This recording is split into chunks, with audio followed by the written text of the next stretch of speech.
Halo Sobat Koi, jumpa lagi dalam Kolam Koi Adi, channel yang membahas seputar kolam koi dan koi kesayangan kita.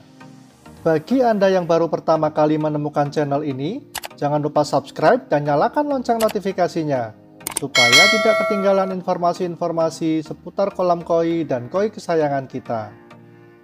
Di video kali ini, saya akan membagikan cara pengobatan ikan koi secara langsung di dalam kolam. Cara ini bisa Sobat Koi lakukan apabila cukup banyak ikan di kolam yang terlihat menunjukkan gejala sakit dan Sobat Koi tidak memiliki bak karantina yang cukup untuk menampung semua ikan koi yang sedang sakit. Pada hari Senin tanggal 21 Juni di pagi hari, saya perhatikan beberapa ikan di kolam koi saya mulai flashing dan seperti tidak nyaman. Pada malam harinya, berkembang hampir semua ikan di dalam kolam mulai flashing dengan frekuensi yang cukup sering. Hampir semua ikan di dalam kolam juga terlihat parkir, bengong, dan mulai melipat sirip sebagai tanda awal gejala ikan yang sakit. Saya menyimpulkan flashing dan perilaku ikan tersebut yang cenderung diam tidak disebabkan oleh kutu, namun disebabkan oleh adanya serangan jamur atau bakteri atau protozoa. Untuk mencegah penyakit semakin meluas dan parah, maka saya lakukan bom PK seisi kolam dengan dosis 1 ppm atau 1 gram PK per 1 ton air. Kita harus menggunakan timbangan digital supaya dosisnya tepat ya Sobat Koi. Yang harus diingat juga, sebelum melakukan proses penuangan ke dalam kolam, PK harus kita larutkan terlebih dahulu pada air yang ada di ember supaya tidak termakan oleh koi.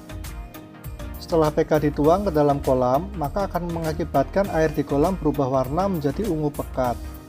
Yang harus diingat, selama proses tersebut, sirkulasi pompa maupun aerasi tetap wajib dinyalakan ya Sobat Koi. Keesokan harinya, air sudah jernih pada pagi hari, dan ada beberapa busa coklat di tepi kolam. Itu menunjukkan sebagai tanda bahwa PK sudah teroksidasi dengan sempurna. Lalu saya melakukan proses backwash dan mengangkat media filter yang ada di chamber 1 dan chamber 2 untuk membersihkan filter dari residu obat maupun bakteri dan jamur yang tersisa. Pada hari ketiga, saya perhatikan masih ada 50% ikan yang flashing dan melipat sirip, serta masih parkir dan diam, yang menandakan masih adanya penyakit di kolam. Saya lanjutkan melakukan bom PK yang kedua. Kali ini dosisnya saya tingkatkan menjadi 3 ppm ya Sobat Koi. Sama dengan proses yang dilakukan sebelumnya, kita harus melakukan timbangan dengan benar mengenai PK ini, karena timbangan yang tidak sesuai dengan dosisnya akan mengakibatkan ikan itu bisa mati secara massal. Itu karena PK sifatnya mengikat oksigen ya Sobat Koi, sehingga mengakibatkan kematian massal apabila dosisnya tidak tepat. Pada hari keempat dan hari kelima, ikan sudah terlihat mulai aktif, namun masih terlihat sesekali menunjukkan tanda flashing, serta menggoyang-goyangkan bagian kepala, seperti ada sesuatu yang menyebabkan gatal dan tidak nyaman di bagian insang. Pada hari keenam, saya lakukan backwash kembali dan mengangkat media biologis yang ada di chamber 3 untuk dibersihkan.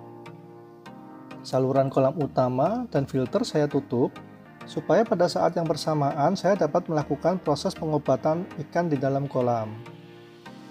Menurut saya, PK dosis 3 ppm yang sudah saya lakukan sebelumnya sudah bisa membunuh bakteri dan jamur serta protozoa yang ada di kolam. Sehingga hanya ada satu potensi penyakit yang menyebabkan ikan flashing dan merasa tidak nyaman di bagian insangnya, yaitu flux. Flux ini apabila tidak diobati dapat menyebabkan jamur insang dan berpotensi mengakibatkan kematian massal di kolam koi kita. Pengobatan flux yang saya gunakan menggunakan obat Red Flash dan FMG. Dosis yang saya gunakan yaitu 20 ml per 1 ton air. Supaya dosisnya tepat, kita bisa menggunakan alat suntik medis ya Sobat Koi. Selama proses pengobatan Red Flash dan FMG, saya hanya menggunakan aerasi. Sementara pompa saya matikan selama 8 jam sebelum dihidupkan kembali. Pada hari ke-7, semua ikan yang ada di kolam sudah terlihat aktif dan tidak ada tanda-tanda flashing maupun gatal atau tidak nyaman di bagian insang lagi. Tubuh ikan sudah terlihat lincah, semua sirip renang di bagian kanan dan kiri sudah terbuka. Dapat kita simpulkan bahwa semua penyakit di kolam kita sudah terobati ya Sobat Koi. Oh iya Sobat Koi, jangan lupa selama proses pengobatan tersebut, semua ikan di kolam wajib dipuasakan ya. Begitu juga 1 minggu setelah pengobatan, porsi makan juga harus kita kendalikan.